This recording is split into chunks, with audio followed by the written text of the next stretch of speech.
The Washington Midsummer Renaissance Fair has redeemed itself. So last year I went to the Washington Midsummer Renaissance Fair and frankly had a pretty terrible time. It was this really terrible combination of overheating, overcrowding, and myself not being prepared to stand in direct sunlight in a very dusty, very crowded line for 3 hours. Spending time with friends is great, but spending time with friends in extreme discomfort, not so much. I wasn't really planning on going this year because I had kind of a meh time last year, but my friend Saifi invited me as well as some other gal pals to go, and I figured I might as well. I also decided it would be fun to vlog the experience considering my video from last year was so negative, and I was quite hopeful that things would be better this year. He's just going on his bed. Aww. You gonna be in the video, bud? I'll let him settle in a little bit. Oh, he's gotta take a bath. He's gotta look good to be on camera. There were two main issues that I personally had with how the fair was ran last year. The first was with the organization of how they handled tickets and crowding. And the second was the location, and that it was basically just a giant dust field. I'm pretty happy to say that from my perspective, both of these problems were pretty well resolved this year. Tickets were exclusively sold online this year and actually sold out well before the event, which prevented the situation which happened last year where we had one line that had a ton of people that had bought tickets ahead of time and also people that were buying tickets at the door. Tickets are sold for specific days of specific weekends, so they could control how many people were hypothetically going to be there for each day of the fair. That made crowd control so much better because there was actually a set in place limit on how many people could be in there. And then as well, the location moved this year. It actually moved up further north to a field in Snohomish, Washington. From what I can tell, the field was about the same size as it had been in previous years. This field also had been grassy, and though a lot of the grass was dead by the time that I went there in August, it still was better than having everything just be dirt. There was, a little bit more coverage preventing the dust from just flying up and being everywhere. So we went on the very last Sunday of the event, which was the very last day. So the event is held over the course of 3 weekends in August, on Saturday and Sunday of each weekend. I think they also have some events that happen Friday nights beforehand, but the main days are Saturday and Sunday. So we went to the very last day of the fair. And this year, I will say, I came totally prepared for the heat. I wasn't gonna let myself ruin this event for me, because part of why I had to leave so early last year is I just got super overheated. It turns out one of the medications I'm on makes me really sensitive to temperature and heat and makes it a lot more likely for me to experience heat stroke. So I wasn't taking any chances this year. I had a giant water bottle full of water. I had one of those personal neck fans. I brought a parasol. I brought everything I thought that would help. And I actually didn't end up needing any of them, which, I was very happy to be prepared.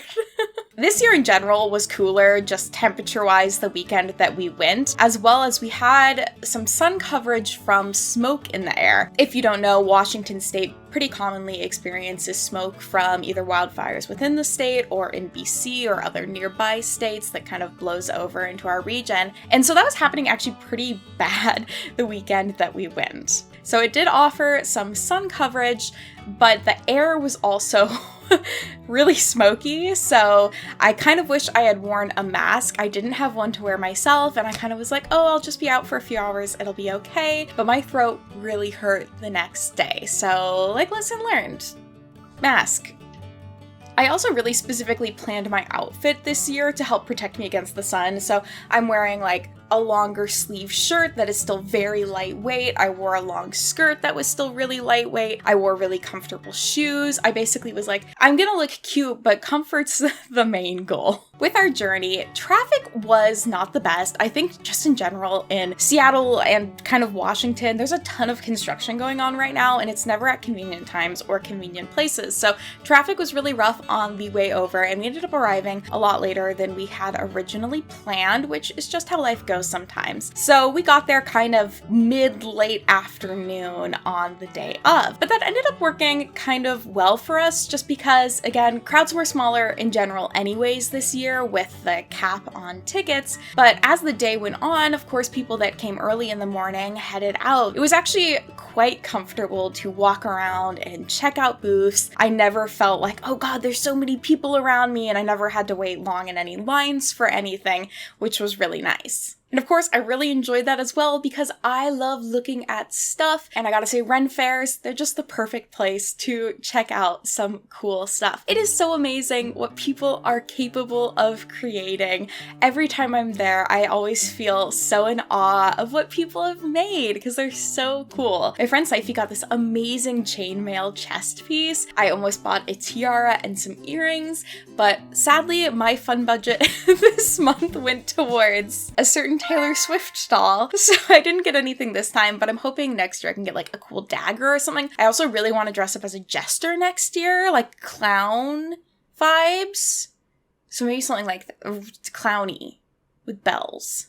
That's what I'm dreaming of. One of the first things we did do when we entered was get dinner, and I opted once again for the turkey leg because I am so weak to a turkey leg and there is no greater time or place to eat one than a Ren fair. I just love being kind of dressed up and eating a food that I would just never eat any other time or any other place. There were a lot of other food options though, like there was also a crepe stand I was really curious about. I got like some pink lemonade and kettle corn. I love kettle corn, but I also heard like through the grapevine that the different food stands were having some trouble with their power through the weekends. Also sounds like maybe wasp nests were involved with that.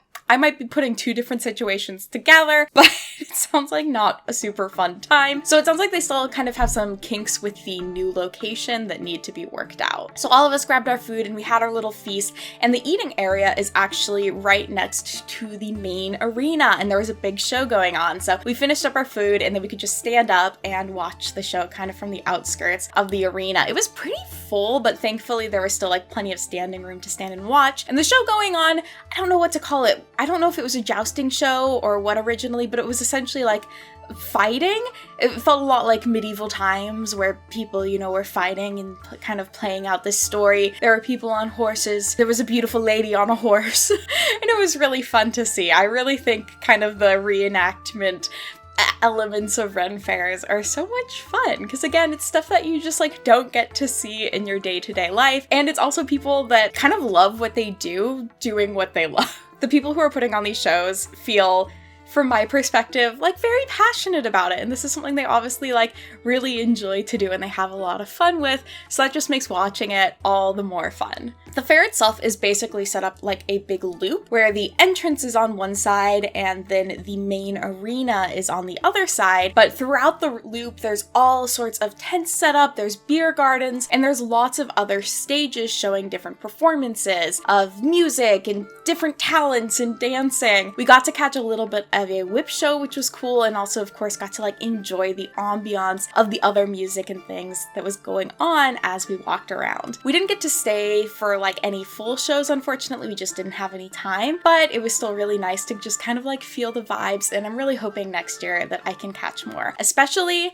the hawk shows. What are they called? They have an actual name. I love hawks. I really want to one day own a hawk, and I'm sad I missed out. I don't even know if they had it on the last day, but they usually do like a bird show, and I really want to see that.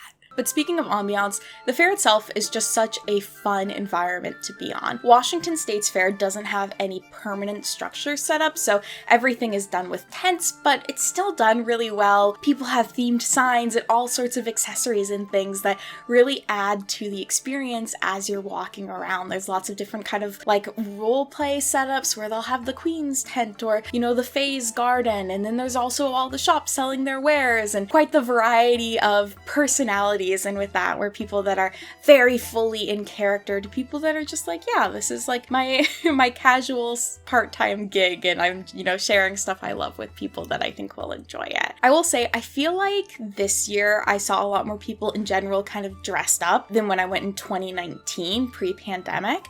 I think just in general, people really enjoy using Ren fairs as an opportunity to like wear kind of a cuter dress or, you know, go full battle outfit, or I even saw Genshin cosplayers. Like, it's kind of just a fun opportunity to dress maybe like a little bit nicer or a little bit further out of your comfort zone, and I love that. I love that sort of thing. I love an opportunity to kind of dress up and do a little different. I mean, like, why do I make these videos half the time, you know? But that's one of my favorite things about events like this, is just people having the opportunity to kind of like stretch out and explore different parts of their creativity and their self and get to kind of like stretch that muscle that they wouldn't get to in their everyday life. But then also the people that, of course, like, they really love this and they care about this and they're dressed up in their super cool outfits and they have people that they've known there for years and years. And even just as an outsider getting to see that sort of thing, it's really cool. And I just love seeing people enjoy what they love and do what they love. And so it just brings me a lot of joy, even as, you know, kind of an outsider, to get to watch that. I would say that the space is really welcoming in general. I mean, this is my 3rd year attending and I've never felt or experienced any sort of discomfort or like gatekeeping from any of the other people attending or any of the shopkeepers. Everyone is totally nice.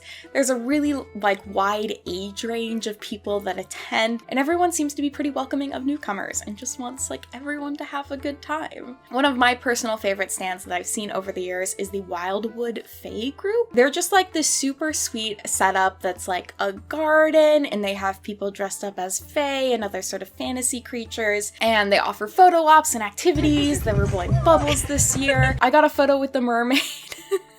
Because I love mermaids. She was so sweet to chat to about her experience at the fair that year. It was kind of fun going on the very last day, kind of the final hours of it. Everyone had this sort of like tired but overjoyed energy of they're like, wow, like this was, you know, a lot of work over the last 3 weekends, but also, wow, like this was a lot of fun over the last 3 weekends. And you can tell just so many of the people there that run stands and do this, you know, summer after summer, or they do it all summer and travel around to different locations. They just love what they do and they love the connections that they make. Again, I kind of already talked about this, but the people watching aspect is really fun just because some people make such beautiful and wonderful connections with other people, and you know, they're sharing little trinkets with each other and they're sharing memories and experiences, and it's just so cool to get to see that aspect of community. I think especially after these last couple of years where things have at times felt very isolated, it just felt all the more touching to get to see those aspects of community, and then also to get to spend this time with a group of really wonderful friends. I had so much fun with my friends just that day and then the entire weekend that I spent with them. They're all really wonderful people. So all of them pretty well make content online as well. I will have links in my bio. You should follow all of them because they're just genuinely such fantastic and fun people, and I had a really wonderful time. I am overall really thankful that this year was just such a pleasant experience and a bit of a redemption for the fair in my eyes. I really wanted to make another video, especially after my experience was so positive, because of course I was quite harsh on them last year, and last year wasn't cool. Like, what happened wasn't okay, but they really stepped things up and have worked to improve the fair, which I greatly appreciate as a consumer. Like, that's exactly what a company should do if they create a kind of bad product or bad experience, is they should, you know, reevaluate and change things. And they did that, and I had a really good time, and I would love to go again. If you have any thoughts about this year's Ren Fair, I would love to hear them, as well as if you have any fairs that you recommend I go to, please let me know. I would really love to go to a fair that has long-term, permanent, I guess, structures. I know there are some in New York and maybe California, but I'd really love to experience something like that, where it's more of like a long-term experience. I just think that that would be really cool and offers a lot of like cultural kind of tie-ins within the people that attend. If you'd like to see more about my experiences, I have a playlist called Solo Experiences where you can watch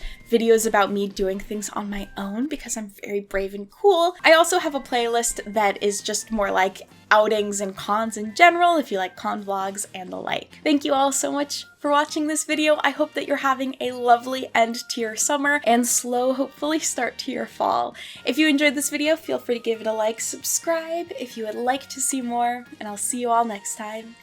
Bye-bye!